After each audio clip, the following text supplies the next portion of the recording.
Well, g'day everyone. It is the Two Ordinary Cops, and we're back again. Now, mate, I'm going to hand over Damo, ask how you were, but we've had some sad news today, mate. Do you want to break it in?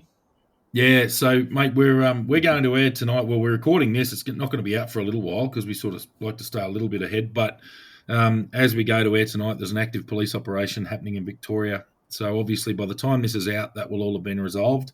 The information that we've got is no more than the information that anyone else in Australia who watches the news has got, and that's the two police officers at this stage are confirmed deceased, and a further one has been injured and shot in the leg, I believe. Um, and as a result, at the moment in Port Punker in northeast Victoria, there's an ongoing police operation at this stage with all hands on deck. So you've got special operations group out there, all your locals and lots of specialists out of Melbourne up there dealing with that right now. So obviously, something in the media that's been mentioned is there's sort of throwbacks to William Biller. Um, I think this one's a little bit more complex in that they don't know where the offenders are. So we're not gonna try and think we know what's going on. We don't at this point, but our thoughts are there. Once again, it guts me every time I hear this stuff because I know people just like these people. I don't know the specific people involved, but certainly we all know people who have been to these jobs 1,000 times as we have, and once again, this has happened. So we'll probably mention it more down the track, but at this stage, I think we just acknowledge that that's occurred. But another thing that I really want to emphasise that I've noticed at the moment from the new Chief Commissioner Mike Bush down in Victoria, who was the previous Commissioner of the New Zealand Police, is outstanding leadership early on. He's in the public domain. He's out there speaking about what he can speak about. Given the fact it's an ongoing operation, he's very limited in what he can say, but he's showing excellent leadership, and he's doing what I wish all commissioned officers would do when they speak to the media, and that's be human, get the information across, explain why you can't say certain things. Look, we can't speak about that right now. It's not appropriate. It's an ongoing operation. It'll form part of the investigation. The whole idea of the investigation is to work out what happened. He's just humanising it brilliantly, and he's very impressive. So the two parts, there's a tragedy in Victoria tonight, but yeah, there's some really good leadership at the top. So there's not much more we can say. I mean, you guys have your say there, but it's we don't know anymore. There's nothing more to know yet. So No, that's right. And look, it's important to basically, what you see in the media. It's you trust about half of it, because they do jump to their own conclusions at times. Conclusions.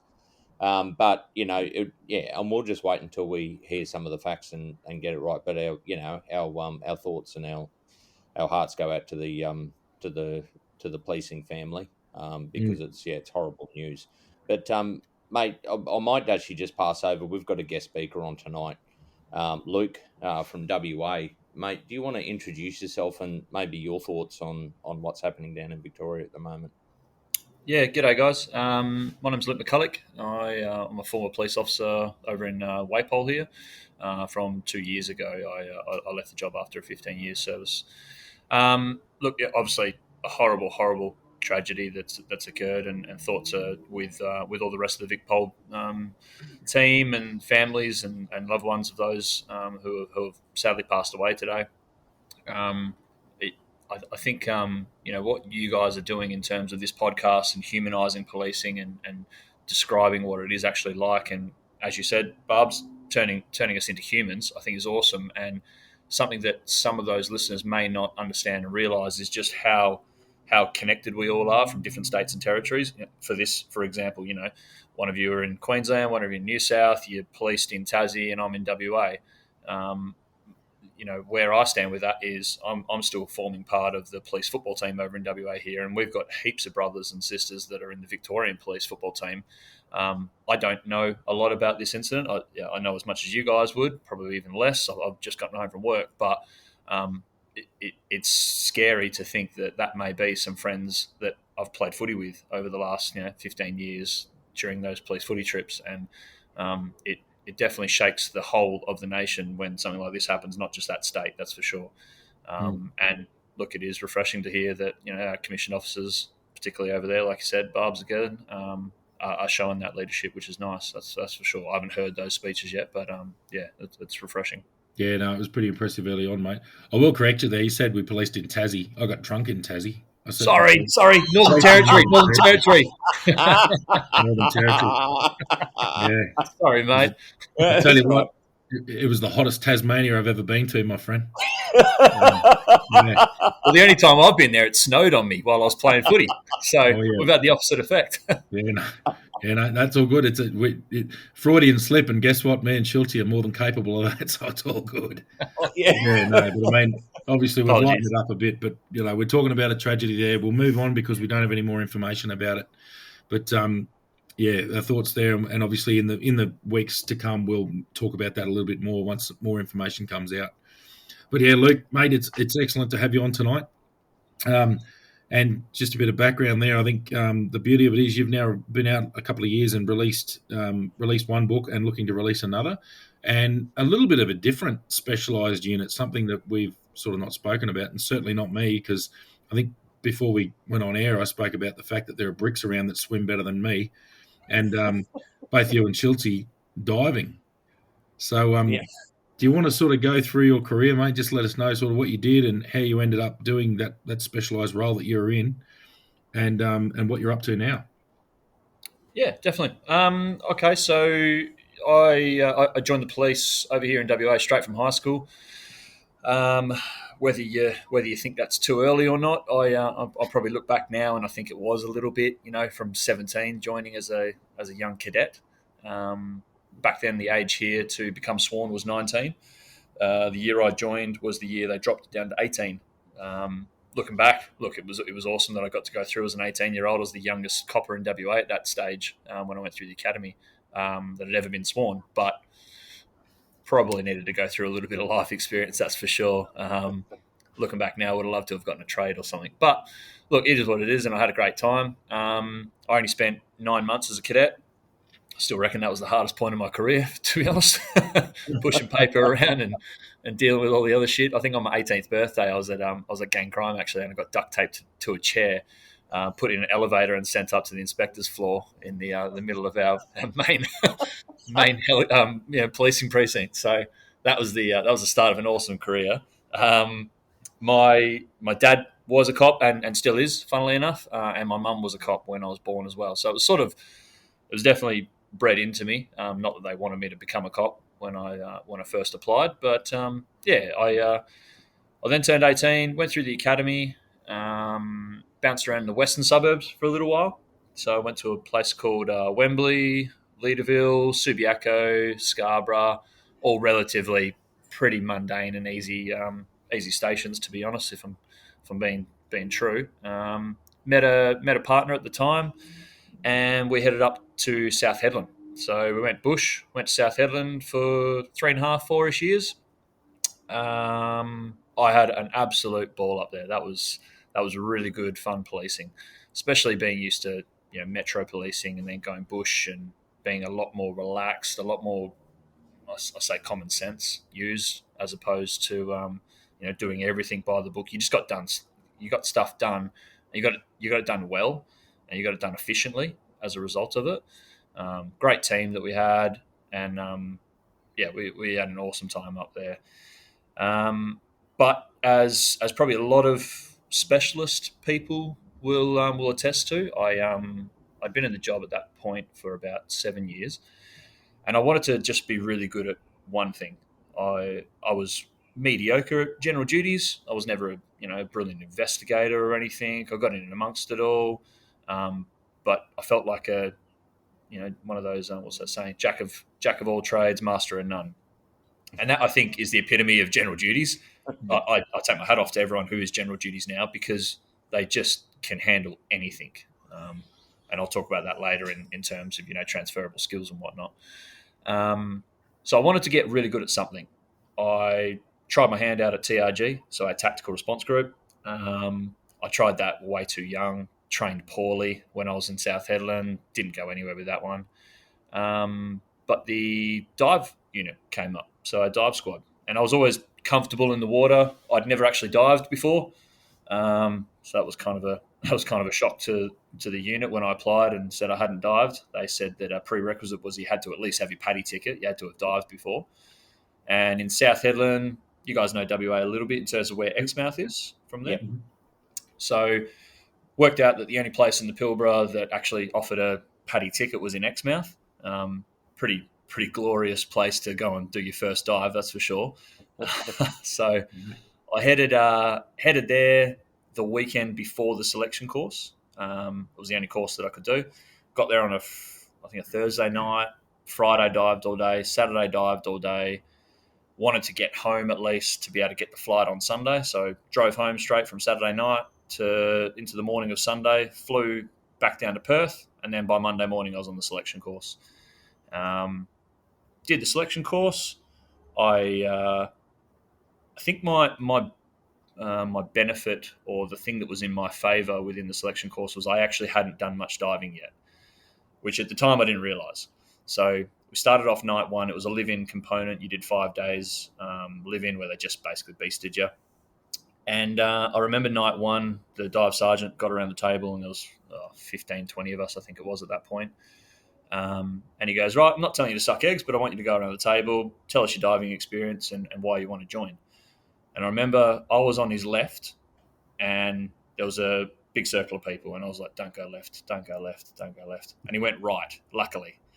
So he turned right, and the first guy jumped up and he goes, I've done 600 dives, I've dived all over the world, and I've done 3 years of policing, and I think general duties just isn't for me, so I want to specialise. And I thought to myself, hang on, I've done 7 years of policing, and now I think I've got the right to go specialist. What about 3 years? What are you talking about? But anyway, I shit myself, to be honest, because I thought, oh, God, this guy's trumped me straight away with all the diving he's done. And I went around the room, and there was a common sort of pattern that I noticed. It was, one, everyone had dived a shitload more than me, and I was well in under my head. But two, everyone was really, really junior in the job.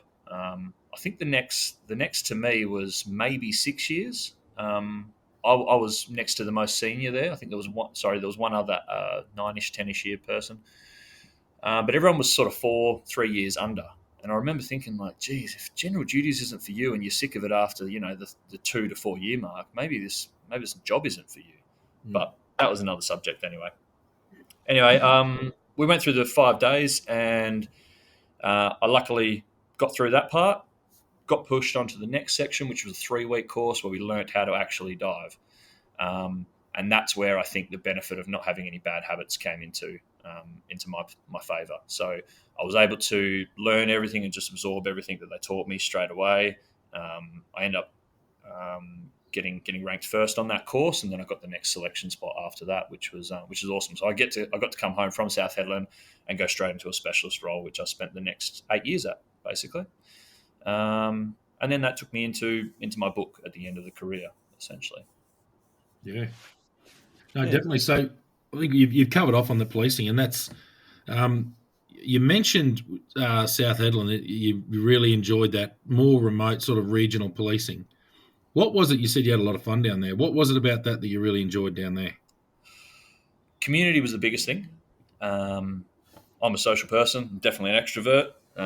Much to my wife's dismay, she's an introvert, so that's what we match. Look, I'm an extrovert. I love getting in and around it. The footy was my favourite. So work aside, work was good fun, and I had a good crew. But the footy, I remember as the best years of my life in football. That's for sure. I joined in with the local footy team, and that actually helped my workout, believe it or not. So playing with all the locals and just gaining a bit of, footy respect on the field. You're the local copper. You're going to cop a blow every now and then when the ball's 15 metres away. And I think I just wore that, and I wore it well. If I found out that someone did that, they'd be the first person I'd go and buy a beer for at the end.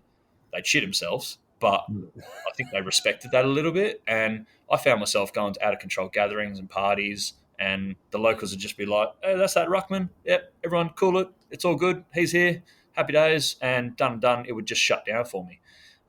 Whereas some others that didn't really gain that respect by getting involved with the community had a little bit more drama.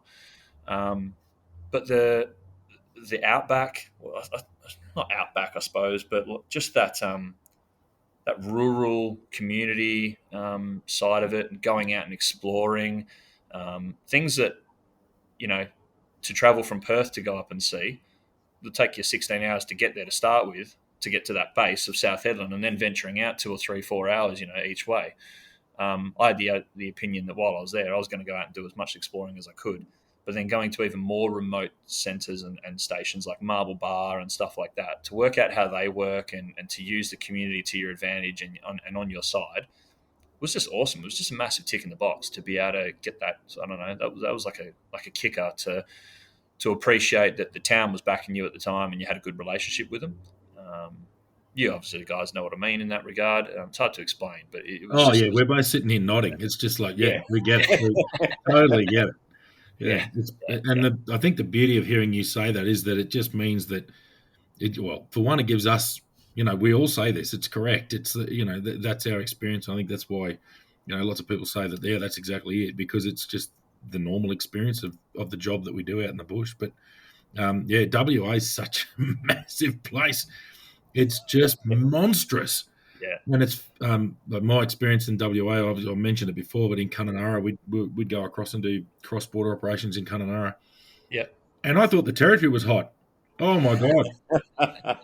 Kununurra, it was like I fell out of the fire and it fell out of the very, very hot frying pan into the bloody blast furnace that was underneath it. It was just and look, very similar up there in the north. It's very similar policing. Also with a lot of that mining, so there's a lot of money thrown in there as well, but admittedly FIFO a lot of it. But sort of very similar in a number of ways. But man, WA does big on a whole different level. It's bigger than anything else in Australia. Western Australia is just massive. Yeah. Oh mate, even just if I was to add up the hours of driving and stuff, just going from South Headland back to home, I would have done that back in the day in a day. Wake up 4 a.m. and I'd be home, catching up with my parents at 8, 9 o'clock at night, kind of thing. And that's driving straight the entire way. It was only actually the last year of my career as a diver where I could officially say that I had driven from, the top of WA and connected all the roads up and finally made it to the bottom, reaching into South Australia from different just rural jobs around the area.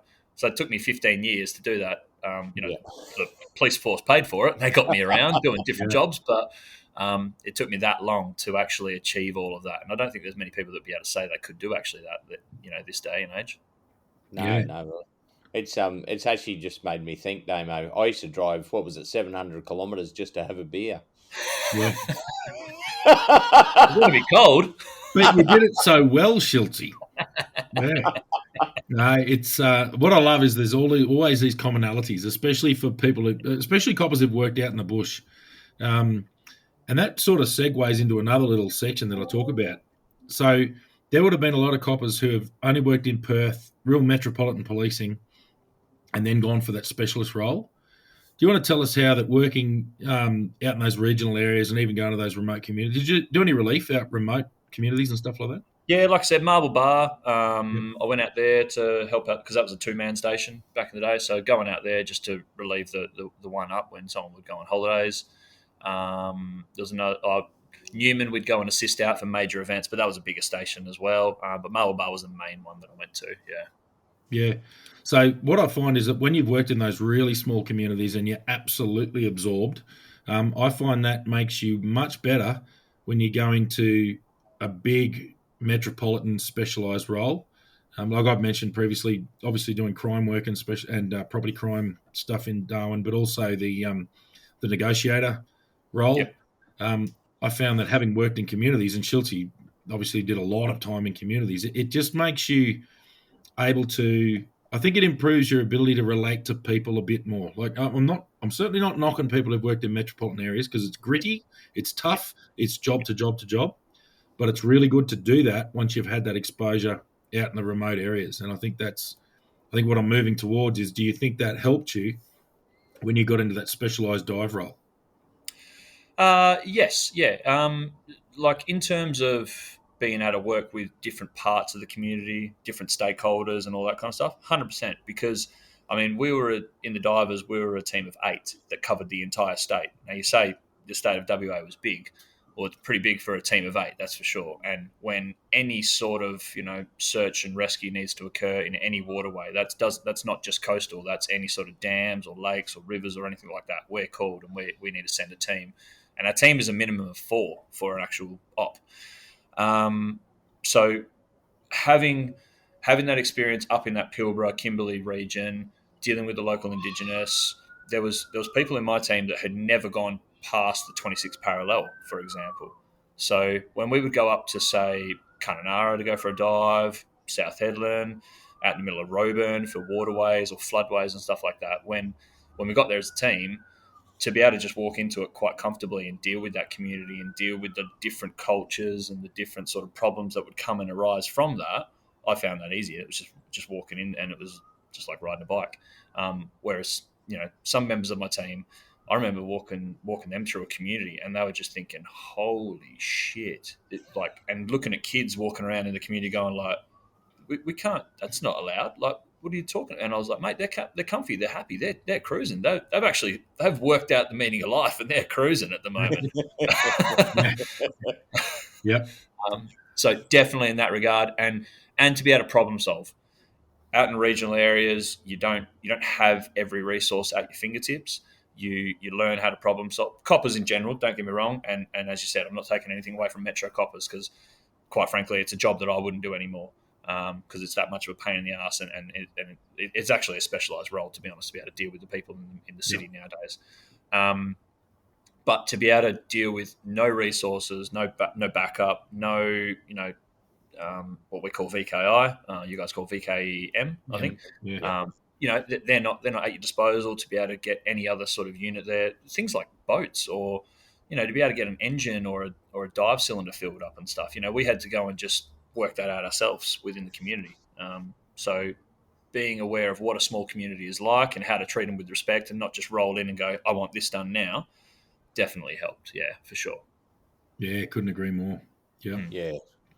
Yeah, no, definitely. That's actually, yeah. I mean, it's very important. One thing, I mean, you mentioned stakeholders. Just liaising with them constantly out in the bush does build that rapport, and it also helps you, like you said, once you get in a specialised role, you know who to contact out in those remote communities to be able to get a job done. And Damon and I have spoken 100 times about the amount of support we've had in those remote communities when you're there doing a big job. So, mate, surely you've got some good stories from your diving time that you can share with us. Yeah, where do I start? So when I got into the dive squad, I was the youngest there. Obviously new, and it's the same as any sort of unit, I suppose. You get in, you're the new guy, you're doing all the shit jobs to start with, the maintenance and the monitoring of all the equipment and the assets and whatnot. So I did that very early on, and I took that on really well, and I enjoyed that and liked it. I got sent over to New South very early in the piece to go do what we do, a commercial diving quals. Is that what you've got, Schultzy? Have you got a commercial qual with Mate, what I you used just to like do? basically open water, Yeah, okay. and the hooker, because we dived hooker Right. a lot So of the time. a recreational version of that, essentially. So we Yeah, get sent in to do a what we call part 1 and a part 2 course. Part 1 is 30 meters on the scuba. Part 2 is 30 meters on surface supply. So with the big helmets and whatnot. So I did that and then came back, and I got back, and I think it was within 3 to 4 months. I reckon it was. I don't know if you'd ever heard of it, but I was sitting at base back then, a little bit more relaxed with what you could and couldn't do.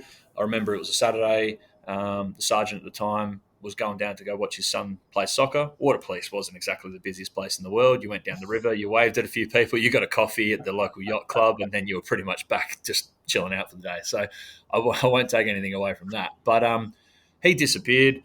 I was manning the fort. We had a radio operator because we had our own radio channel.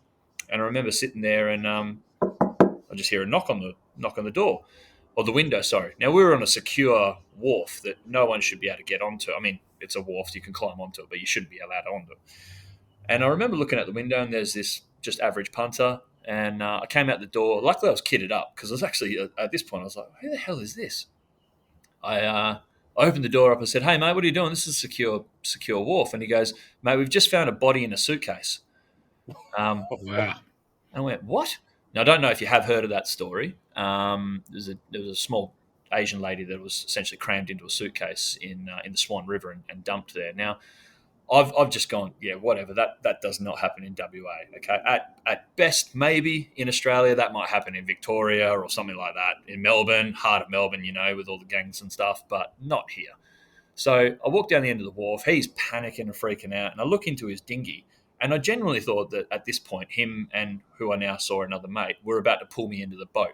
So I actually had my hand on my Glock at this point because I didn't trust him. And I looked over and there was this suitcase, and fair dinkum, there was a foot hanging out of the damn thing. And I just remember going, what the fuck? Yeah. So I didn't know what to do at the time. I grabbed their driver's licenses and I was like, please stay here. I had no radio on me. And I only just listened to your radio podcast, and I was thinking I felt fucking naked at the time. Yeah. Nail on the head when you explained that one. I was like, I have no comms, and I'm 40 meters away from my radio operator. Yeah. So I and you're about to abandon a crime scene to get exactly. And I potentially had the crooks as well. But anyway, good point. Yeah. So I left. I sprinted upstairs. The radio operator was there. I grabbed a handheld, and I said, mate, someone's just rocked up with a suitcase. It's got a body in it. All I can see a foot. Call everyone, and I'm going back down there. And that was it. And I sprinted down. I got him on the radio when I got to the bottom, and he goes, are you serious? And I said, yes, call everyone. Call my sergeant back, tell him to get here, call detectives, tell forensics. We need the whole kit and caboodle. I'm gonna get these guys out of the vessel, and I'm sitting them down, and I'll start getting details off them. Long story short, it turned out that that was a domestic relationship.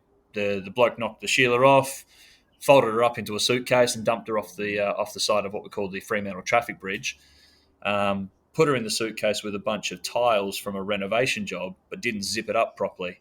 The tiles have slowly leaked out, and as that's happened, she's bobbed along and eventually popped up, and these two fishermen have found her, just floating on the surface. So that was my introduction within the first 6 months at Water Police. And then not long after that, because at that point it was kind of like, Macca's here, and he's definitely a bit of a shit magnet straight away. You're one of them too, are you, mate? Yeah. Oh, shit, yeah. Bloody hell. Why do I even attract shit magnets? Shit magnet. Yeah. Yep. No, definitely. I got my first. It usually took anywhere from 8 to 12 months for a diver to find their first body underwater. Don't get me wrong, it's not something that we all hunt and look for, but it was kind of like you definitely compared it. It made light heart of finding them underwater. And I remember the guy who had told me about getting into the dive squad, he had initially brought it to my attention. He had lasted like 3 or 4 years, and he just hadn't gotten one. And everyone was starting to bag him out, saying like, mate, when you find them, you must just be leaving them off to the side and just ignoring them kind of thing. You're not doing your job. And I found one within a couple of months, and he got a bit shitty about that. So I got that. And then I got the Australia Day plane crash as well within the first year. So we had the Australia Day, it wasn't the Red Bull. It was like a water landing demonstration on Riverside Drive there. Bloody hot day.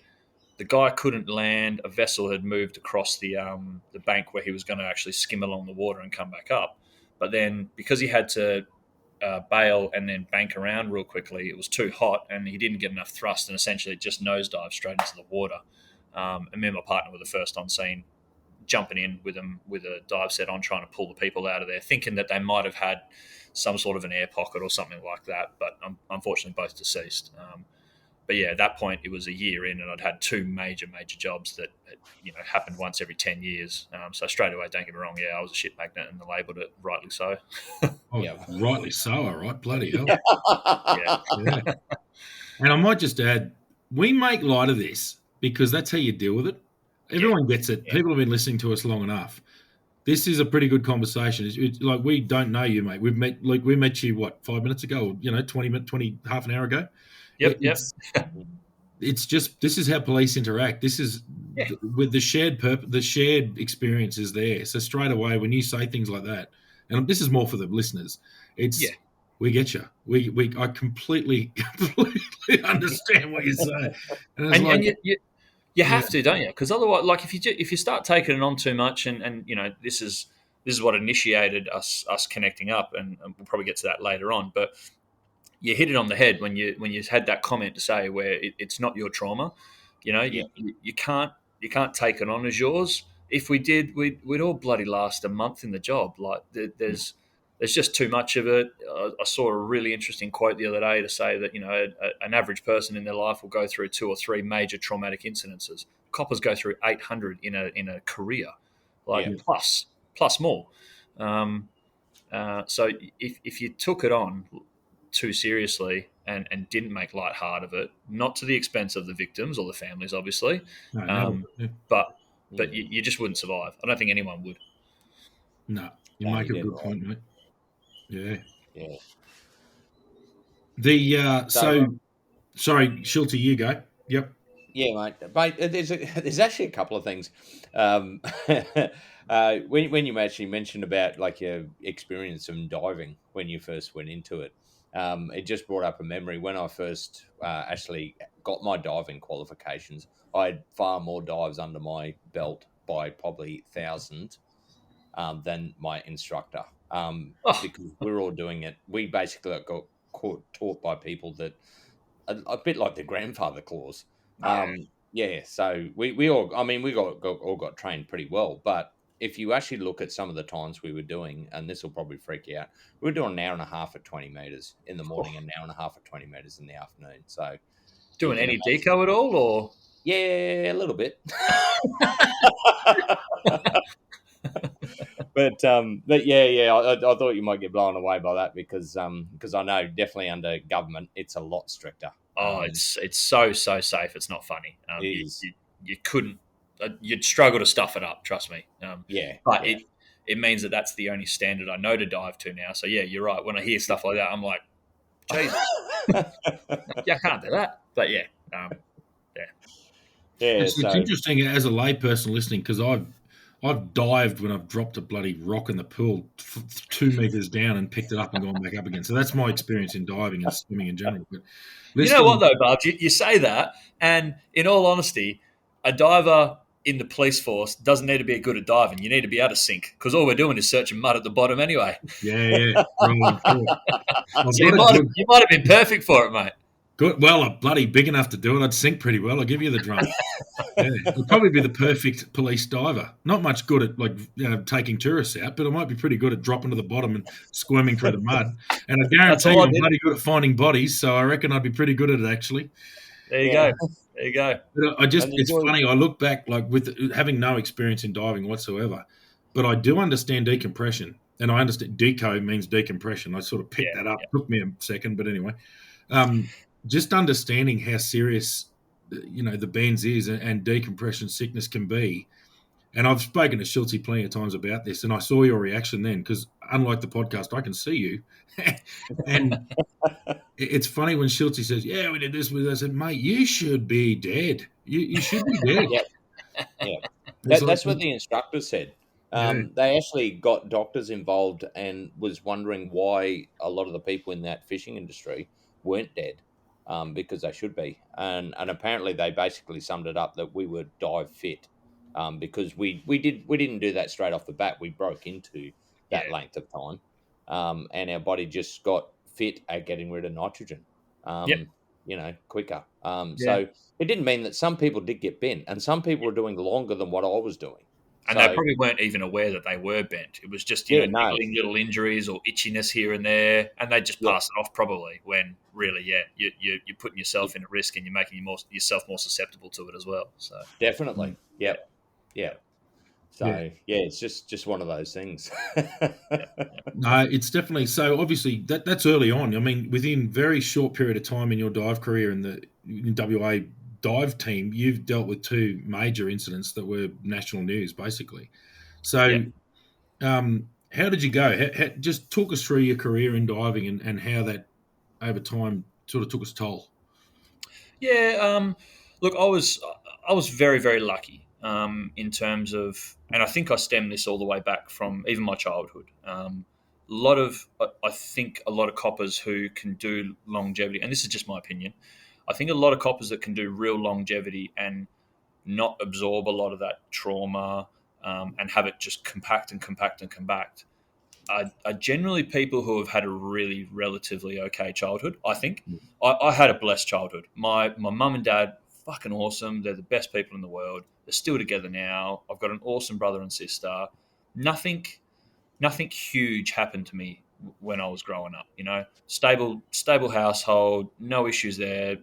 The odd, grandparent or something that would pass away, as everyone has, but nothing bad happened. And as a result, I was only speaking to a mate the other day, because I was explaining it as a boring childhood. But he was like, "Yeah, but man, that made you so well adapt to then take on other people's issues and problem solve and help them out." So I definitely had been set up for success with that, in terms of not having my own shit to deal with. So when that kind of stuff came along, I didn't find it bad. My way of dealing with finding countless bodies, and quite frankly, I lost count of the amount of bodies that I obviously had to find underwater. Um, my way of dealing with that personally, everyone within the squad that I used to speak to all had their own different little ways and means, but mine was that I would always treat the body as an object, um, Yep. trying not to dehumanize them or talk ill of them. But quite frankly, that if I knew their name, if I knew anything about them or personally were attracted to their profile or their family even, I wouldn't search properly, or I would search too risky because I'd be too attached to it at that stage. So I found it was just easy to go, where do you want me to search? There, cool. And you want me to find something? Okay, cool. It's a human body. All right, I'll go find that. All right, their name is no. I don't want to know their name. And quite frankly, I'd get to some scenes, and we'd have investigators and general duties going like, now you're looking for a 14-year-old male person. They're wearing X, Y, and I was like, mate, do you think I'm going to ignore the person in the green coat as opposed to the red coat? Like, Yeah. I Yeah. don't really need to know what they're wearing. Quite frankly, I don't even want to know their age, because what I'm going to do is I'm going to find a human body. I'm not going to be able to see it. Let's face it, 98% of our job, we couldn't see a hand in front of our face. Yep. I'm going to grab it. I'm going to come to the surface, and I'm palming it off to you guys who are dealing with the investigation. I'm going in after, I'm cleaning myself off, and I'm going to get deconned. Yep. It's something that we needed to do, I think, anyway. It was the way I approached it. They, in saying that though, I think I am a perfect little, what's the best way to explain it? Like a soup pot for something later on in life, in terms of possibly waking up with nightmares and all that kind of stuff, and triggers and whatnot. There's definitely triggers now that go off, and that's that minor case of PTSD that I have no doubt happens in every single copper that leaves the job, especially something that I've done, from such a young age, and boiling it all together, and whether I've dealt with it right or not. But at the moment, really good in terms of the way that I dealt with each job individually. I had a phenomenal network around me. My partner, or my wife now, she's amazing to bat ideas off and bat stories off and whatnot, even though what I tell her is probably 10 to 15% of what actually occurred. My dad is amazing. He's still a copper, so I can really work off him as well. His best friend, my uncle, is a cop as well, still with him in the same job. They graduated together.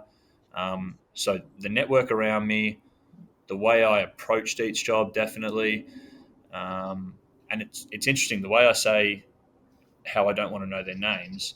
The one job that ever did affect me, because we're not all superhuman, there was definitely one job that I can remember specifically that ever sort of really touched down and hit me hard. That one was a young male, in 8 years of age, I think it was. But I dealt with a kid before, but this one I knew his name, and it was a long, drawn out process. It went for over, I think it was a week. So I was frustrated by the end of it. We knew where he was, we just couldn't get to him. But knowing his name, having the family around, feeling like they were judging us and we weren't able to achieve the mission that what we wanted to do and get him out quickly, that was the one that affected me the most. And I suppose that was more frustration, but I definitely put it down to knowing a name.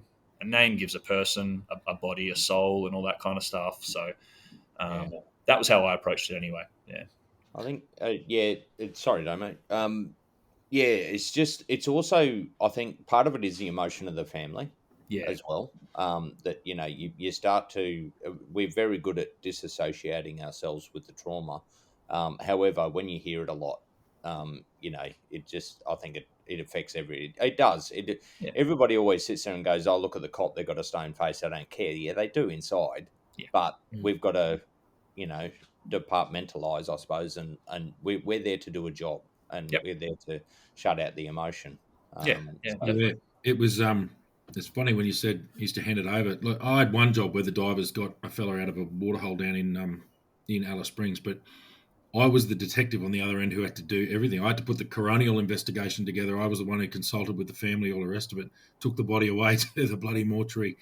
And I completely agree. If there was the ability to just go, that's exactly how they should do it. And that's exactly how those specialist units that I dealt with did it. The dive squad in the NT is a part-time unit. Yep. They get called upon when required because you said you didn't have much work in WA, mate. We had very minimal work in the NT. But we still needed it, and I think the only complicating factor in the Northern Territory, especially only the top end, is the bloody crocodile factor. yeah, I've So got a funny story about that. Okay, keep yeah, going. no, well, I want to hear it. But yeah, so anyway, do I. very good. It's funny how diving. Once again, I know nothing about diving. I know that diving means going underwater, which I'm good at. I can sink really well, but that's it. Doesn't mean I can live, but I can do that. So a very good mate of mine who's still in the job, quite high ranking now. He was in the dive team. I think he might still be. I'm not sure. He was the one who found the body of a bloke I was looking for in Alice. It was a drowning in one of the rock holes, Yep. and he he said it did freak him out when he found him because it was amazing how you mentioned you couldn't see your hand in front of the face. He said that the only time he could see his hand is if he put his finger on his goggles. He could see his finger. The Yep. water was Yep. Yep. nothing. He said there was zero light and there was zero visibility. Not you couldn't see much. There was zero. It was like wearing a blindfold. So he said the only way you could do it was by basically crawling along a rope they'd pre-positioned on the bottom of the ground. And you would know all about this. I'm just going what he told me. And Yeah. he said that's how he knew. That's how he knew your search grid. He said they'd put a rope roughly where it should be, and they Yep. would go along the rope and feel. And he knew Yeah. that he had about a 60, 70 centimeters patch covered. Yep. Anyway, Yep. what he said was his hands hadn't touched this person. It just so happened his hands had gone out wide and he'd moved forward and he bumped face to face into the head of the body. And he said he smelt it a split second before he bumped it. And he said he never thought he'd be able to smell a decomposing human underwater, but he could. And he explained that to me. And I think he was a little bit rattled by that because he expects to be able to feel a body and then goes, hey, it's a body. We're going to recover a body. No worries. We hand it over. We decontaminate and that's us done. And then Barb gets to bag it and take it back to the mortuary. Well, yeah, but he had to recover it. And they weren't that deep. It's only sort of 4 or 5 meters, but they were still Yeah. right down on the bottom. And he said he had a moment where he had to control his breathing because it was a very unexpected thing and he never expected to smell it first. Yeah. Which, mate, I excuse my extreme ignorance, but I've never found a human body underwater. So, Yeah. but yeah, that was one thing. Have you got anything to add to that, just from your expertise? Yeah, couple of things. So first off, I've had the luxury, like your mate, of unfortunately, headbutting a body that I was finding underwater, and like I've done some I've done some freaky shit up in South Headland that's put me on edge before. I've done some diving, obviously finding some precarious positions to be in and to be finding bodies and whatnot. But there is nothing that's ever spiked me and my adrenaline as much as that. So I completely agree with what he was saying there. And it is a moment or two where you may have been able to tell topside on comms to say, hey, I've found someone. There is a moment or two where you just have to stop. And I reckon it probably took me 15, 20 seconds to just grab the body, realize what you've just done and go, holy fuck, and then bring everything down. Because otherwise, you start essentially hyperventilating. And I don't care how many bodies you find underwater, there's nothing that's ever going to prep you for that. I found that from day one of the dive squad till year 8. There was never a change in that regard. I don't care what anyone says. Other thing that I was going to mention about it was, yes, it is pitch black and it's mesmerizing to a point, but then so disorientating with how dark it is. But being trained in it and doing it for so long, you fine tune other senses, which make it this weird, phenomenal sort of feeling, whereby because you've got no sight, you've got no sound apart from your own breathing. It's kind of like that theory of when someone is blind, their hearing goes up. Um, well, I found that and this is one thing that I try and describe in my book. I'm no English literature, so I try to describe it as best as possible. But if you've got no sight and you've got no sound, your touch goes through the roof. So much so that I remember when we were training, we had golf balls thrown into a local lake. Now that local lake was, I reckon, a metre deep. And you've got to think like 90% of dive work within the police force is it's something like the stats say it's under 4 meters, because it's all just shallow crap. It's not real deep stuff, that's for sure. But I remember skimming along the floor, and I was on what we call a lifeline, hanging onto this line, and I was sort of arcing around. And what would happen is you'd get to one side of the arc, they'd let an extra bit of meter out, or 2 meters, or whatever you were searching for, and it was a predetermined distance, and then you'd come back and do the other arc. Anyway, I was looking for these golf balls. It was a training run, and you just belly to the ground, scouring, swiping your arm up and down, moving forward, swipe your arm up and down. And I remember everything in my body stopped when my shin felt something. And I had wetsuit on, so I had a 2 mil wetsuit on, but my shin still felt something that was man-made. It wasn't natural. Everything else I'd come across so far that was on my stomach, my neck, my feet, my hands, my arms, everything was a stick or a twig or a rock or something like that. The minute my shin went over this golf ball, my whole body just froze. And I specifically remember that moment going like, holy shit, I found it. And I've run my hand down my body, back down my leg, put it where my shin felt it, and I'd found this freaking golf ball with my shin, of all things. And it proved to me that, when everything else gets blocked out, those senses just get heightened unbelievably.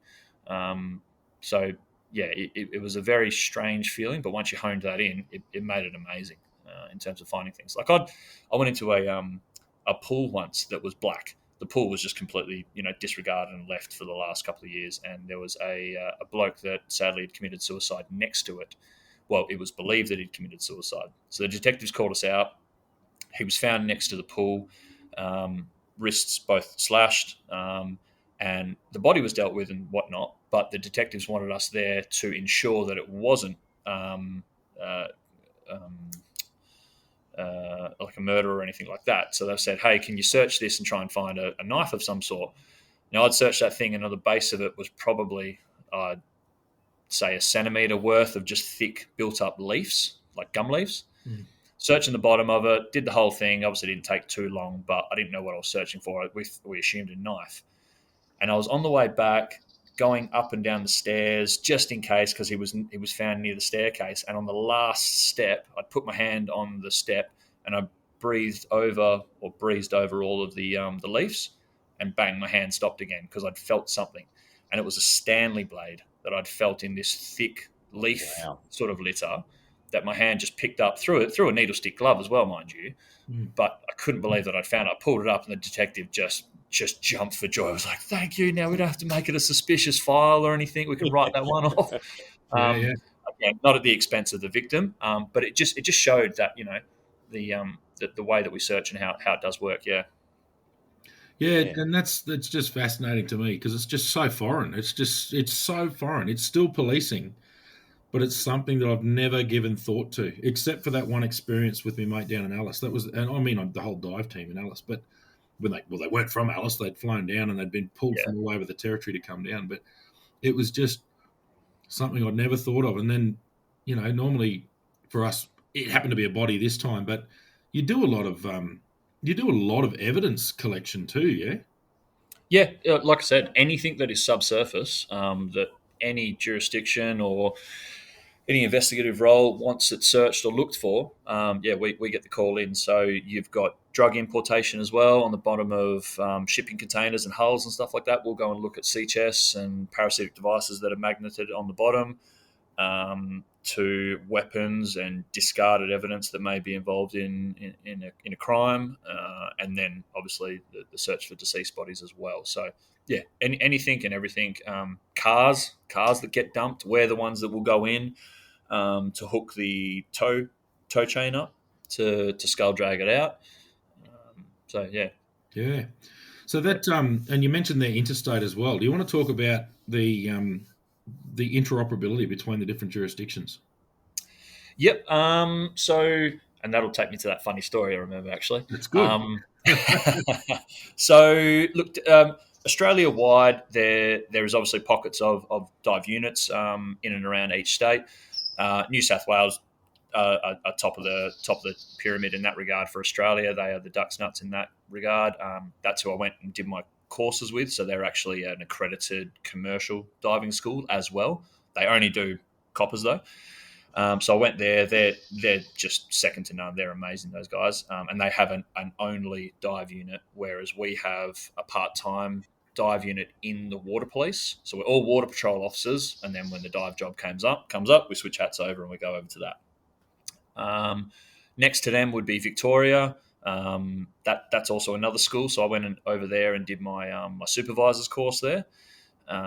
They're awesome, and they're a bit separated from Water Police, but a little bit closer than New South. And then you've got Queensland, who have an actual unit, but it's a very minimal unit. But then they've got part-timers spread around the state. So their sort of their way that they would go about a job, if it's still the same, is they would send 2 of the full-timers and they would take on 2 part-timers that are in the location of where they're going to. Very similar to negotiators, because I did a little bit of that towards the end of my career as well. Tassie have minimal numbers, and South Australia as well, and then you've got Northern Territory. The funny story that I was going to talk about was when I was on my commercial course in New South, there was a couple of Queenslanders that were on that, and I got quite friendly and quite chummy with them. But being a young, innocent, naive sort of fella, I went there and I was the youngest in the school. And I was talking to a couple of Queenslanders, and I remembered speaking to them and talking about Crocs and going like, so what's your fucking deal with Crocs, guys? Like, and how do you go through a riverbank if there's believed to be Crocs in there, especially salties?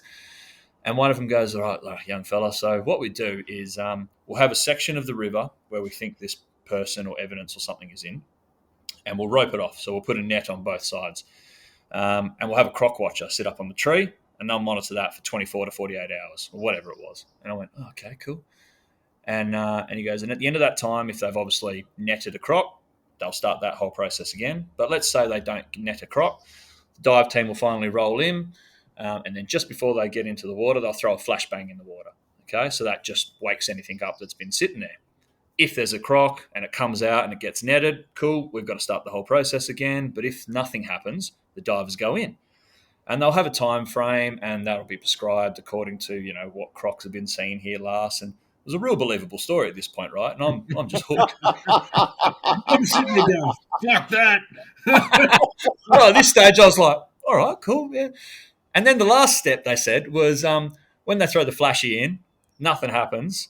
The nets stay there, but they have a Sierra up in the tree. And for listeners who don't know that, like a sniper. And I was like, so you got a sniper there. Is that obviously because, you know, I had a little bit of an understanding of crocs. I was like, so big crocs further away, if they hear the flashbang, they're going to come in and be a bit inquisitive. And, you know, I'm assuming the Sierra's there for them. And he goes, nah, mate, the Sierra's for you if you get done by a croc. And I just, pretty good. Yeah. The croc watch thing, that's a real thing, because I've got a magnificent picture. I don't have it. I've seen a magnificent picture of my mate Andrew Duggan, who we've mentioned on this before, was one of the connies at Owen Pelly in the top end. And everyone knows Cahill's Crossing. It's the picture of our 200 cops. It's Cahill's. Yep. So anyway, a vehicle needed to be towed off to Cahill's Crossing. And there's a great photograph of Duggo up to his neck in water, ducked down, trying to hook up a tow rope to a vehicle to be recovered. And there's 2 National Parks rangers up on top, armed to the teeth over the top. And Duggo reckons he was in the water for just as long as he had to be and not a microsecond longer. I was like, mate, you can shove that job directly where it's not going to be found again. So Yeah. That is their territory, and we have no say or business in being in that area. Like, I'll dive with sharks any day of the week, but crocs, get fucked. Yeah, Oh. I'm done with that. Mate, yeah, it's pretty funny actually. No, We used to, of course, up in Torres Straits, we used to run into crocs quite a bit. Like, I never ran into one underwater. However, we used to dive around Mount Adolphus, which is a croc breeding ground. So we were diving along the edge of the reef, and there's crocs sunbaking on the beach. Just there was hundreds of them there. But a lot of people, a lot of divers I spoke to that actually run into them underwater, and the crocs freak out and they Oh, swim really? away. Yeah, Yeah, so there's a theory they don't take people underwater; they take people on top of the water. Ah. Because they always freak out when they Nope. go underwater. no, Yep, still wouldn't do it. don't care. Nah. You blokes do your diving, watch your crocodiles. I'll be at the bar. No, I don't mean. I have dived with freshies, but not salties. No, I'm not going to go within a kilometre of them. Fuck that. No. And actually, just one other story when you talk about headbutting bodies, I almost headbutted I was just diving along looking for crayfish, and it was very strong current, so it was very murky water. I was down about 20 meters. I could probably see about a foot, if that. And anyway, I was going down current. What I didn't realize, coming up current was a hammerhead. So I actually ran into a hammerhead underwater. And they're pretty vicious. I heard. Yeah. So anyway, I think actually both of us freaked out because it freaked out. It didn't realize I was there, and I didn't realize it was there, and we just took it. I never saw it again. Well, I heard they hate bubbles. Oh, So, really? yeah, if you're breathing out, obviously they would have. I've heard anyway. I wouldn't want to test it, but I heard they shit themselves when there's bubbles. So you get all these freaky, crazy, like recce divers and stuff that actually go and look for these, and they have to take rebreathers because otherwise they freak them out. Yeah. Well, and see, and hammerheads are actually very vicious. Funnily enough, tiger sharks are one of the most placid. Yeah. Like they're just territorial. Everybody thinks they're the real danger, but they're actually very, very calm sharks most of the time. Hammerheads will go absolutely nuts. Yeah. So there's a bit of Damo's just like, You can shovel this shit up your ass. Give me an active armed defender every day of the week. Nah. At least I can shoot that prick. Yeah. There's too much water and there's too much shit I can't talk to. Not interested. No. I'm a landlubber.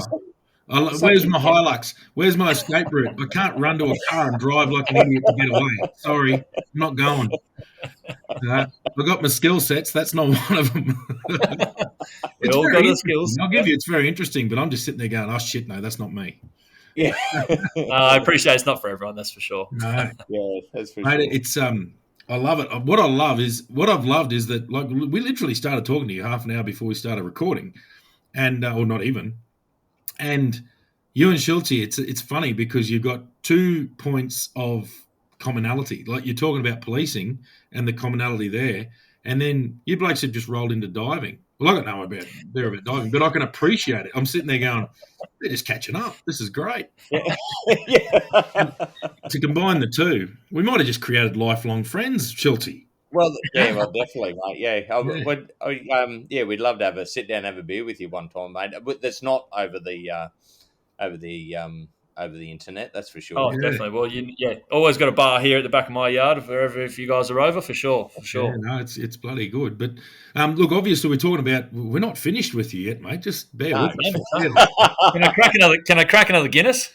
Yeah, you can go crack for as it. many as you like, mate. Yeah, that's the go. That's right. No, you're right. So I think the beauty of this is, Schultzy, is what we're going to do. Well, just while he's off at the bar, he's back. Holy shit! Look at the fridge. The listeners can't see this, but he's got a well organised. Oh, look at that! Oh my god, that's impressive. Damo, I think we need to do a road trip.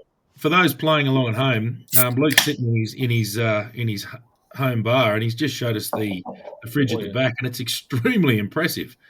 So he's got a patch. We've got to go, I think. But yeah. Obviously, mate, now you mentioned that you've done 15 years in the police force. You've got out, done police diving for 8 years. Very specialist role, like an extremely specialised role within policing. It's like a specialisation within a specialisation, being water police and then diving within that. So it's a very niche organisation. The number of police divers in Australia, you could probably fit in your bar. So Yes, yep, I can. obviously, Yeah, there's a very small number of people who do this. So that's why it's a really interesting thing for me, because I've been on the receiving end of your product once, but obviously it's something that happens a lot, and a lot of the jobs are obviously very, very full on. They're very big jobs. Often there's a lot of media attention around it. Now, you've spoken about your transition out and the fact that you've written a book. Do you just want to go into that for us a little bit, mate? And what sort of inspired you to, once you left, to write about your experiences? yeah. So to start with, I actually started writing that while I was in the job. I only ever published it when I got out, though, because of, well, and not afraid to say it, just the red tape that I would have had to have passed through and stuff like that. So, which I'll talk about in a second, how I got through all that. But it essentially stemmed from, I was in about year 6.5, 7 of the dive squad. It was actually just before COVID hit, so end of 2019, start of 2020. We'd had a pretty full-on Christmas time and New Year's Eve. We had a couple of bodies.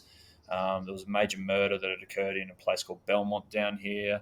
And then New Year's Eve started. We finished up. Sorry, New Year's Eve had been, and on the 1st of January, I think it was, we got a call to say we're heading to Geraldton for another missing person, which was a diver off the coast in Geraldton. So went up there. We searched around for this diver, and whilst we were halfway through that job, the next day we got a call to say down in Esperance there was a missing person off the rocks of Esperance. Now, for those who are listening, Esperance, beautiful, beautiful part of WA. The stuff of postcards, mind you, it's only that for about 2 months of the year. Everything else is cold and windy, but when it is nice, it is just heaven there. So we had to start heading in that direction. We didn't know how we were going to get there. We were tossing up between, because we've got a dive truck and we drove to Geraldton. We were tossing up whether or not we could continue this job. We weren't having much luck. The info and the intel to suggest for the second job down in Esperance was a little bit more concrete, so we would have a better success rate. We didn't want to leave that for too long, and the weather was good. One of those 2 months of the year. Were we going to drive the truck straight down? That was going to be something like a 12-hour, 13-hour drive. Were we going to leave the truck, fly there with police air wing, but then we wouldn't have kit, and that was all up in the air. Anyway, we stayed one more night in Geraldton. The next morning, couldn't believe it, the body that we were searching for came ashore. It just floated along shore. So that was that job done and dusted. We then made the decision to drive to Perth, leave the dive truck there, take minimal amount of equipment, which meant we had to, degas all our cylinders and bleed everything, pack that in the plane and head down to Esperance. So already at this point, I've told my missus at the time, missus who now is my wife, hey, going away for 2 nights, and this has turned into 3-4 nights. We've gone down to Esperance. We've conducted that search for that body, and we weren't successful in that one either, unfortunately. It had been there, I think it was 24 to 48 hours at that stage. For those who don't know Esperance as well, a lot of big fish down there with grey suits on and big teeth. So there was that possibility. We did our best. We searched the area in accordance with the intel that we had. We would love to search the whole world, but you just don't have the time and the resources, unfortunately. So you've got to search what parameters you've got. You've got to be realistic about it. We finished. Had a night in town at the local pub with all the local volunteer marine rescues, local coppers and stuff like that. It was a good debrief. And then headed onto a plane the next day, headed back to Perth, and then we were midway on the way back to Perth when we got told to do a U-turn in the air and come straight back to Esperance because now there had been a shark attack on a diver. So like, Jesus, we've been away for about 4 or 5 days at this stage.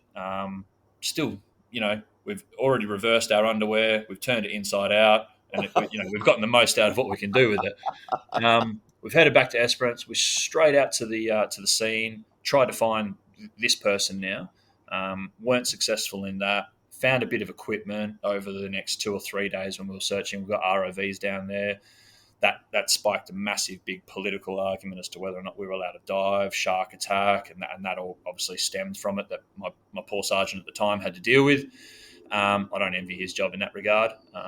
And to the credit of our district office as well, they don't have any info and they don't know diving like we do, and they're not aware that Bruce the shark isn't going to have a feed and then wait there for the next person. They're probably going to keep moving on. And the fact of the matter is, it's the same risk as every time we get in the ocean any other time, but it just looks bad, and I can appreciate that. So we were very stop-starty with diving.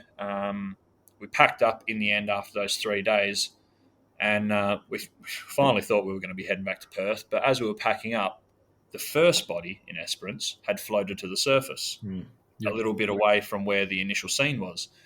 And callers were saying that now there were 2 shadows circling it in the water. So we're dealing with more sharks. So we hightail it there to the beach where that body was. And then there's a horrible scene there where obviously there's a body on the surface. There's 2 sharks that were basically, young great whites, and they were having a crack at the body. We had to pull this body into the boat whilst they were essentially having a crack at it. We managed to successfully do that. There's quite an intense chapter in the book that's describing that for us. And then we got one more call at the end of that night saying that in Denmark, another person had been diving around a reef system, and they thought that they'd found what they believed to be human remains.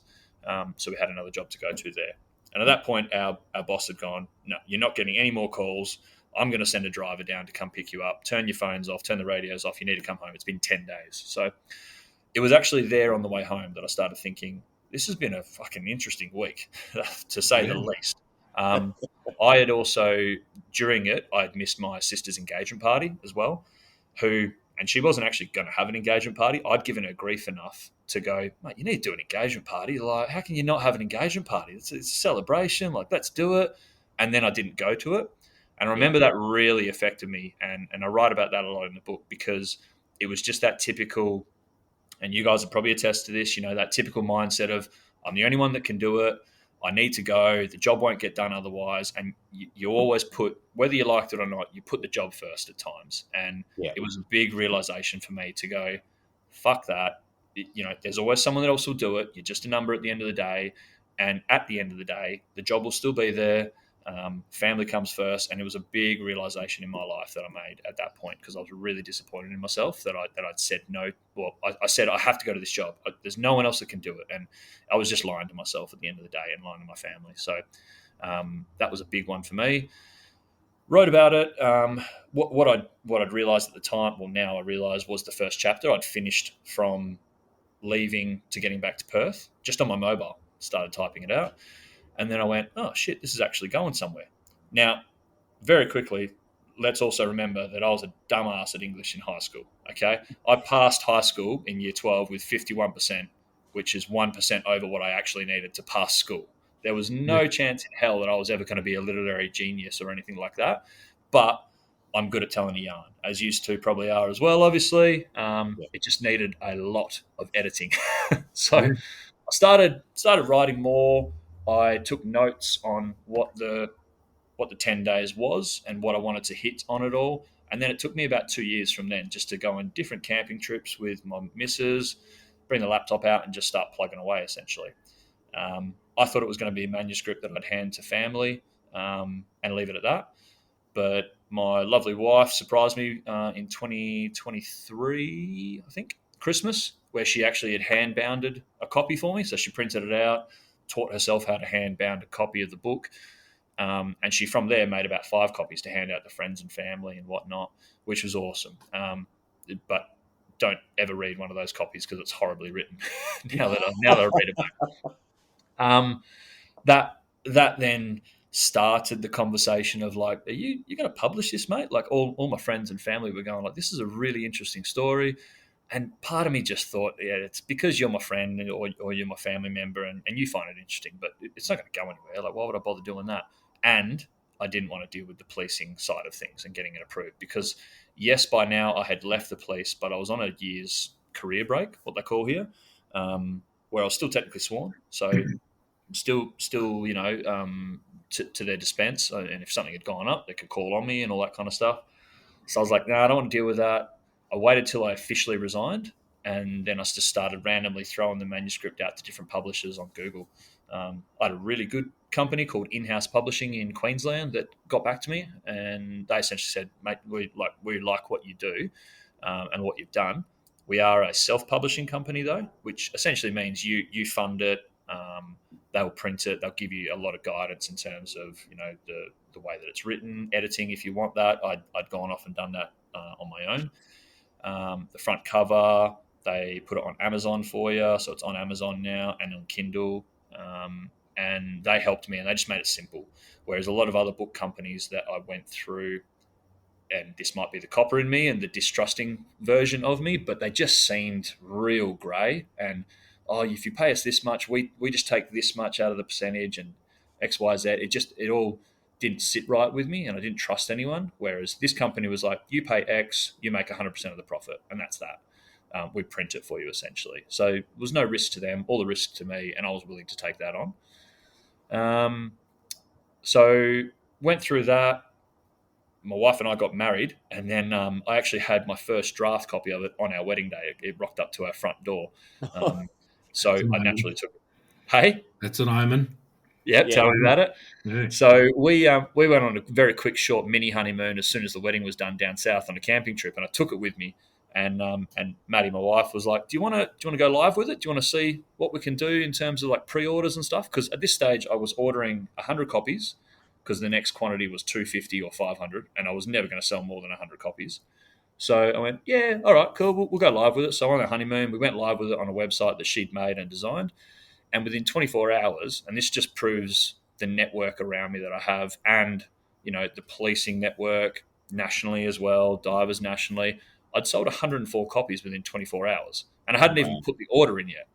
So that blew me away. So immediately I bought the 250 copies, had that on the way from Queensland over to Perth, and within a week I'd sold all of them. The 250 were gone, so I ordered another 250. I've still got some of that second 250 now because I've definitely exhausted my own network now.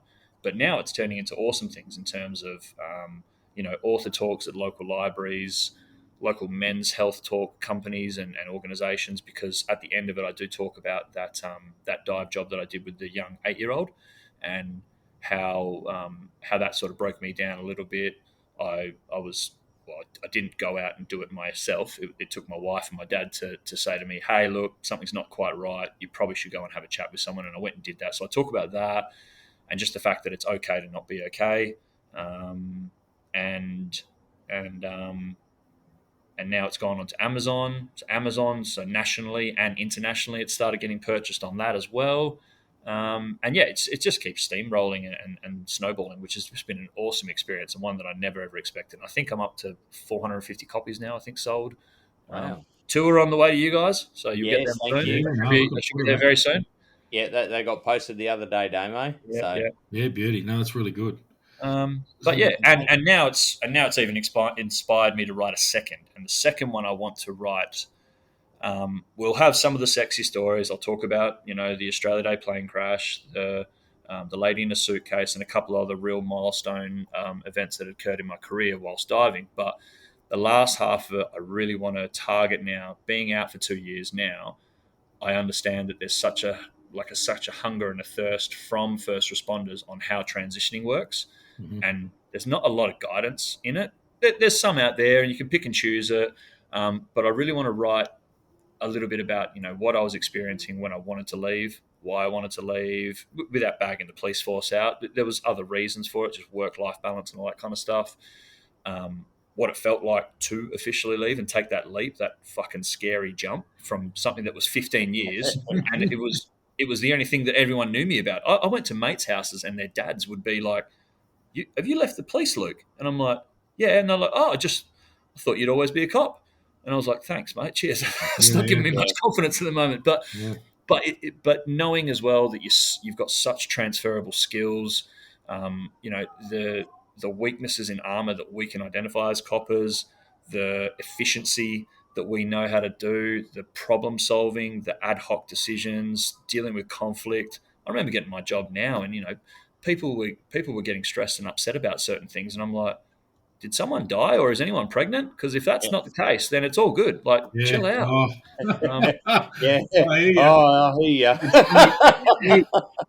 I use So different terms. I used as where's the body? Where's the fire? Yeah. yeah, Who gives a shit? None of this matters. yep, Yeah. yep. So I really want to hone in on that, and now I'm definitely in that stage, and I don't know how this is going to articulate yet, and I'm trying to sort of structure it all out, and it'll probably take me a year, another 2 years to write, but I think it needs to sort of be put into stages, and sort of like, not that it is like this, but sort of like stages of grief, and how you sort of roll through it. And I'm not saying that my situation is the be all and end all. Everyone's going to have different ones, and I even want to try and get different opinions and different people writing in it. But that point that I'm at now is definitely that I'm content. I'm happy with private life. I don't want to go back, but I'm now missing some adrenaline and some stuff. I mean, I just put in for the ADF reserves the other day because I want to do something, something else, and I'm missing that a little bit. So, and I think that's natural. And I think a book like that, with that, will give some people some direction, and not only that, but give family members and loved ones a little bit of an insight to go, this is why they're pretty shitty right now, or this is why they're being quiet, or this is what they're actually after, and this is why they're so jumpy at the moment, kind of thing. So that's what I'm sort of aiming at, anyway. Mate, it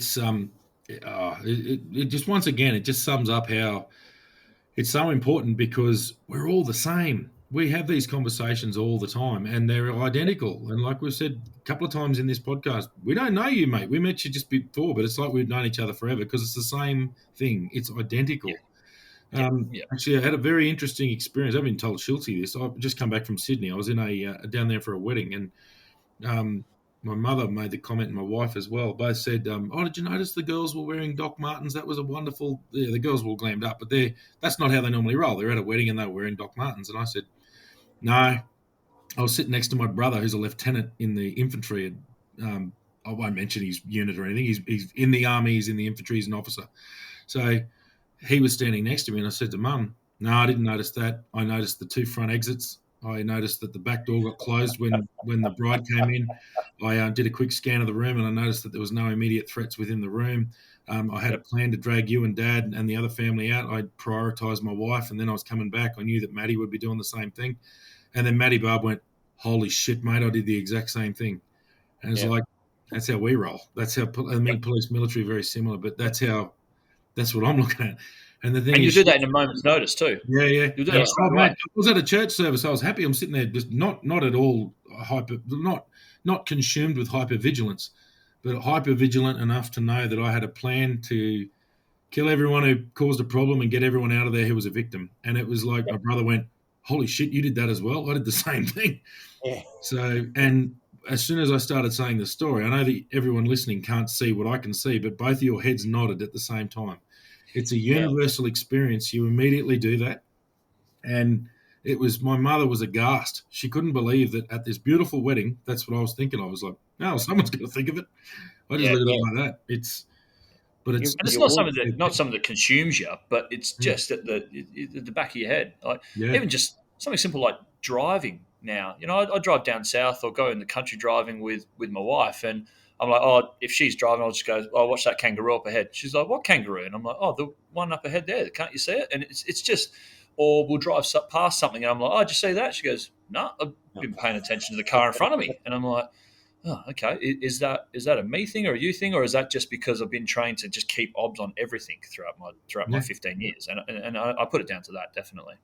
Yeah, it's one of those attention to detail, and you don't lose it. Like, I drive all the time, and I see all the stupid drivers driving around. They've got no operational awareness of driving. You've been driving in Perth again, have you? Yeah.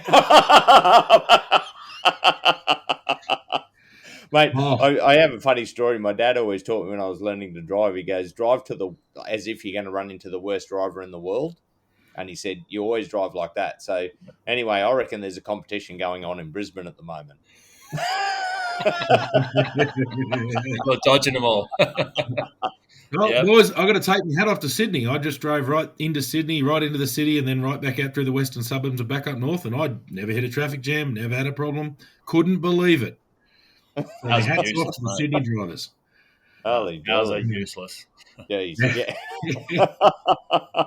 So, Luke, we've missed a very critical thing, mate. Plug the book. Yes. What's the name of your book? So the book's called, thank you, yep, Tales of a Diver. So Tales of a Diver, and then the subtitle under it is Profundus Obscurus Sordidus, which is our Latin motto for deep, dark, and dirty within the squad. And yeah, as I said, available on Amazon, and that gets delivered, or in-house publishing as well are selling it. I haven't really gone to the extent of making my own website for it as such. I sell them to people, or send them privately, if they want a signed copy or anything like that. But we're busy doing our own thing, and quite honestly, the Amazon and in-house publishing way is just awesome to be able to shun that off, and they deal with it all and do that kind of thing. So yeah, Tales of a Diver. Oh, that's Tales of a yeah. Diver. Yeah, so definitely check that out because it's such a unique part of policing that it's really interesting to hear about. So I'll be, don't get me wrong, I'm not going anywhere near the bloody water, but I'm really interested to hear it. I think it'll be a really good read. What I can do is relate to a lot of what you found. I'd be the one going, thanks, Luke. Cheers, mate. Yeah. That'd be me.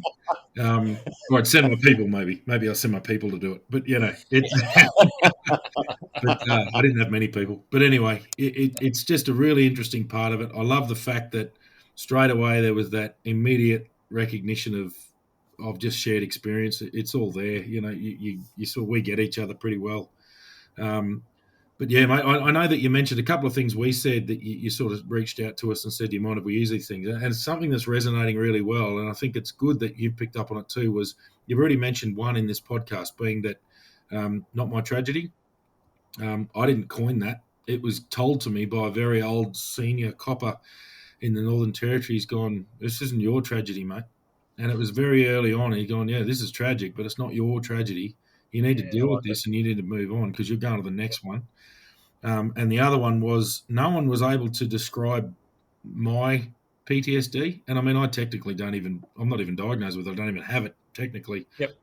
But it's that twisted ankle version. So it's a spectrum. Yeah. A lot of people would think PTSD, oh, you're triggered by everything, you're suicidal, you're this, you're that. It's like, nah, not at all. Not at all. Nah. I've just got different experiences. And like the reason I sat in that church the other day and looked at everything is because I've been in that threat. I've been in an environment of threat for so long that you're hyper vigilant to the threat towards you. It's not that you're unworkable. It's just you see life differently. And I think you've mentioned that you would like to mention that in the book. And I think that's a good idea because people need to understand that there are little things that will go on in the brain of a loved one who's been in this job. And the military is very similar. Deployed military come back with, not all of them are complete and utterly destroyed by their operational experience. A lot of them will just be slightly damaged by it. And yeah, definitely. And it's just something it's just an injury. They'll deal with it. They'll move on. And it becomes part of your life. It's just that I think the mental health on a whole is becoming more and more spoken about, and it's really good that we can speak so honestly about it because no one would judge you for twisting your ankle or breaking your leg. They'd go, oh, well, you're going to get that treated. Shit, mate, you need to go to the doctor. It's like, well, yeah, if you pull a human body out of a dam, that's a bit out of the ordinary. Yeah. So those things need to be dealt with, and it will impact you without you even realizing it. And that's been really good. I think that's a great takeaway from the whole day. Yeah, no, and obviously, thank you, and that was what initially connected us up. Was I wrote out to you guys to say if that was okay to use those two quotes in the second book, if and when it ever gets published, obviously, and then give you guys a shout out at the same time. But you just reminded me of another podcast I was listening to. Have you guys heard of Adam Blum, the Australian? That's bad. I can't. SAS. No. He interviews a lot of ex special forces and regiment right. and defence personnel, but also is reaching out now to first responders. That's bad that I can't remember his True Blue Australian Conversations. I think it is really good podcast. Hosky actually was on his, and then that drew me over to you guys as well. Oh, right. And brought that all together. Anyway, there was someone he interviewed and I really appreciated what they said in terms of that whole mental health side of things, because the Defence Force deals with it as much as first responders do. And Definitely. yes, that first responder section of the book I want to write, I do want to tack in a little bit of defence, because there's a lot of similarities. We're very different, but there's a lot of similarities at the same Yeah. time. We're all And he was human. talking about, sorry? We're all human. Exactly, yeah. Yeah. Yeah. And this particular gentleman, I think he was a pilot, flying all the Chinooks and Black Hawks and whatnot. And he was talking about mental health in terms of, it's great that in this day and age we are so open about it, and we're talking about it, and we're breaking that, quote unquote, stigma about it. And I think I'm confident in saying it anyway, that we have broken that stigma to 95, 90%, I'd say, whereby, true Aussie blokes, I would say us three are. Yep. We've been in the police force for a long time. Someone would say we're quite hardened, and we're happy and comfortable with talking about it. However, the part that he really honed in on, which I thought was really valuable, was the fact that for those kind of roles and those jobs like first responders and defence and whatnot, you're not allowed to then just, well, I don't think you're allowed to anyway, this is my opinion, is that you can't let it stop you doing the mission there and then as well. And, No. and that's what I think is happening a little bit these days, is we've gone a little bit too far. And this might be a bit of a political thing to say, but gone a little bit too far, whereby we still need some resilience, and we need to be able to deal with the mission, finish it off there and then. And again, that's got to do with it not being your trauma, etc., etc. But Yeah. afterwards, have a way of dealing with it, have a way of talking about it, whether that is a couple of beers, whether that's going to see someone professionally, going to go just throw a bit of lead around and have some weights, or go to the gym or whatnot. Whatever it is, that's your next step. But we still need to, in those roles, be able to conduct a mission, finish it off, and appropriately and professionally, and then go and deal with that. That's a big thing that I do want to push for. Mate, I could not agree more. And I think I Yeah. covered it only recently, the last episode or the one before, I can't remember. But you have to be bloody tough to do this job. Yeah. If you start crying when you see Bambi, don't get me wrong, Bambi was a sad story, but guess what? You still got to deal with it. Yep. Yeah. If you don't have the wherewithal to deal with the situations that you're going to be put in, you don't get to be the victim, like you said beautifully, in the middle of the mission. Yep. Sorry, you're not there to be the victim. There is a victim. It's not you. You're there to fix this. You need to take on a very angry person. You need to deal with that. You need to be able to call resources, think rationally, be objective. You need to do all that. You then need to go, all right, I think I've got an injury from this later on down the track. But it's not about victimization. It's about fix the problem. Move on. It's objective to objective, right? The mission now is to fix my mental health so I can get back to doing the mission. That's Yeah. Do your job. that's Yeah. life. The mission might be raising my children well and being a good husband. So you need to just be objective based in life. And if you go, right, I need to do this, in order to do that, I need to do this. And it's just, I totally agree. I can't stand that victim mentality. Don't get me wrong, there are genuine people who've seen far too much, and probably because they didn't get their twisted ankle dealt with, and now they've got a broken spine. So identify the problem early, own it, fix it, move on. And I think, like you said beautifully, a lot of knockabout blokes who don't want to sit in a group and go kumbaya. I think the beauty of it is, it's like, no one's saying kumbaya, motherfucker. Fix your shit and get on with it. That's right. You're allowed to have your shit. Don't get me wrong. Fix your shit. You've got shit, fix it. But we need you back. One of the things I always said, it's about recognizing it. Yeah. And that's what a lot of people always said. And I've got a bit of a funny story. When I first left the police, I stayed with a friend of mine because I was moving around a bit, traveling around and all that sort of thing. And she gave me one of the spare rooms for the night. And anyway, she could hear me swearing and cursing, and she thought, oh, fuck, no, fucking geez. I've known this kid since he was like 12, and he's totally fucked up from the police and all that sort of thing. I was watching the Broncos on my earphones, and I was fucking going off the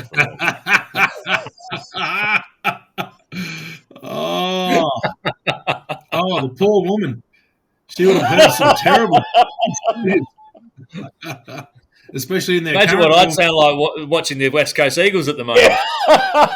Yeah, that's it. No, so Luke, is there anything you thought we'd ask you that we haven't asked you? No, not really. No. I think I've talked your ear off enough. Well, Before you go, hold on. Yeah, sorry, Schultzy, you go, then I've got a point. You go. Mate, surely you have committed a cartonable offence somewhere along We'll the get line. onto that too, but yeah, definitely, Luke. Yeah. Yeah. You go first, Damo, and I'll think for a second. All right. What I was going to ask you was, can you explain to the listeners at home what Hewitt is? Just Hewitt. explain what that is. So actually, before I do that, I'll talk about the carton. Excellent. And one of my good mates will be able to attest to this, and he'll be pissing himself laughing. Now I'm going to say this politically as well because I don't know about the statute of limitations for this one. But I was in South Headland. Me and him working night shift, both in separate cars, both in a Toyota Hilux, and we were driving around the back streets. And by back streets, I mean dirt, gravel roads. 2 a.m, I think it was. He had another partner in his car, and I had another partner in mine. And we just used to play this thing around town in the middle of the night where if it was 2 cars, you'd sort of, without actually touching each other's car, you'd play tag and you'd go into the bush somewhere, you'd take off, your mate would take off behind you, and you'd try and keep up with them. I don't know. It was just stupid fun that we would do in the middle of the night when nothing was going on. Anyway, I went to the this infamous sort of area, and I've taken off. He's behind me. I've seen his headlights, and slowly they just started dimming away because I was like, beautiful. I've just kicked up this massive red dust cloud. There's no chance in hell he's going to find me. And would you believe it? A big black dog just jumped out and ran in front of my car. So I had to turn really, really quickly. And I've taken this, Toyota Hilux that had probably done about 17,000 Ks at that point, and I took a little tumble with it and did about 3 rolls. I've written this car off, and my mate behind me, he's rolled up about half a minute behind me, and he's pulled up. And I can still remember sitting on the side of on my seat because the passenger side was down. Everyone was okay. No one was injured. I was sitting in the driver's seat still, and he jumped up on the side of the car. My window was down. He's looked in. He's like, "Macca, you all right?" And I just calmly put the car into park, even though it was on its passenger side door. I just proceeded with, "Yeah, mate, I think I'm good. Can you get my partner out?" And that was a probationer who had been in the job for about 2 weeks, and I just done that to them. So, welcome to the job. That's a carton, Mike. It is definitely a carton. And the best part, he's now TRG. I've gone to divers. We're still best mates. He was a groomsman at my wedding. About 3 years into my time at the dive squad, I get this package in the internal mail, and there was something hard in it. And I've gone, what the fuck's this? And I open it up. It's from him. I've opened it, and it's the wing mirror of the car that he kept for that amount of time. And he'd sent it to me with this handwritten letter about, like, mate, this is the funniest night of my life. I can't believe you put the car into park, even though it was on its left-hand side. So I'll cop that one. Yeah, that's outstanding. That is. And I did get a careless driving ticket for that one. $100. And paid it straight away, I bet. I did. It wasn't a gazetted road, so I don't think it was right, but I paid it anyway. Well, on that note, yeah, that is outstanding. So I'll pay that one. If you guys come over, I'll put a carton on for sure. Yeah. Well, mate, I'm just looking at your beer fridge behind you. I think there's more than a carton there. Well, yeah, definitely. That's always stocked. And Hewitt. So Hewitt stands for Helicopter Underwater Escape Training. Tell me more about that, Luke. Just briefly. Yeah. So that is my job now. So I left the police force. I went and worked for the NDIS very, very quickly. I think I lasted 3 or 4 months before I wasn't a big fan of that office-based kind of work. And a friend had recommended this job to me, which was helicopter underwater escape training. So all the oil and gas workers, RFDS have to do it. A lot of other pilots within helicopters. And essentially it's training on how to escape a helicopter that crashes into the water. So I had a good skill set for that in terms of being in the water, being quite comfortable in the water, especially on dive gear. And the training side of it, I think, coppers naturally move into training and assessing quite well and quite easily, being able to talk to people. Again, I had that sort of negotiator's background as well to comfortably talk. And I settled into that as a role now. So yeah, I teach oil and gas workers on how to get out of a helicopter if they were to ever crash into a water. So we've got a big pool out here in Jandakot. I work for a company called ERGT, and yeah, so I have fun with that nowadays. It's a Monday to Friday job. I get the weekends off. When I leave work, my phone doesn't ring, and it's quite comfortable. That's for sure. Mate, as a fellow trainer and assessor, I can completely agree. It's a very good change of pace. But I tell you what you can do with your Hewitt, Luke. You can shove that directly up your ass. And on that note, I think, yeah, anything to add, Schultzy? Yeah, well, mate, I was just thinking when you spoke about that, you said that a couple of times. Honestly, mate, when you've been underwater that many times, I could go to sleep underwater quite comfortably. It just becomes. Mate, I would go asleep underwater once, and then Luke would go to sleep forever. So, yeah. Read the book. There was a training run that I did where I nearly fell asleep underwater. You'll read about that. It's a good fun, good funny story. Yeah, right. people find it very hard to believe, but when you've been doing it that long, you just feel that comfortable.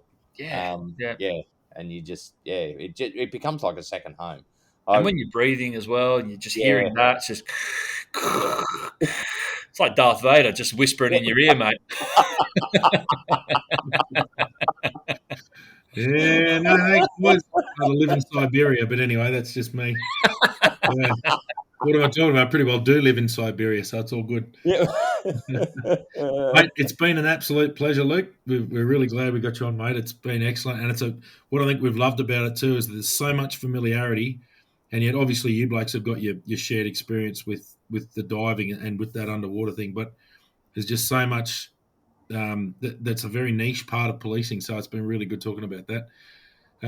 What do you got to add, Schultzy? Anything before we cut it loose? Mate, no, I don't think so, mate. But Luke, stay on, mate, once we stop recording, because I'm sure we've got one or two yarns left to go. Yeah. No, definitely. And thank you guys, and an awesome job with what you're doing. Just like I said at the very, very start, humanizing it, and I think even non-cops are probably getting a lot from this. You guys are obviously getting feedback, but I think it's very, very valuable what you're doing. So it's good. Yeah, thanks, Appreciate it, mate. Well, that's us, Schultzy. We're done again. It is. We'll be back next week. And obviously, we've had a bit of fun with Luke there, but we haven't looked in the last that there is an ongoing operation in Victoria. Our thoughts are down there, and we'll have a chat about that in the future. Yep, definitely will. All right. We'll see you next time.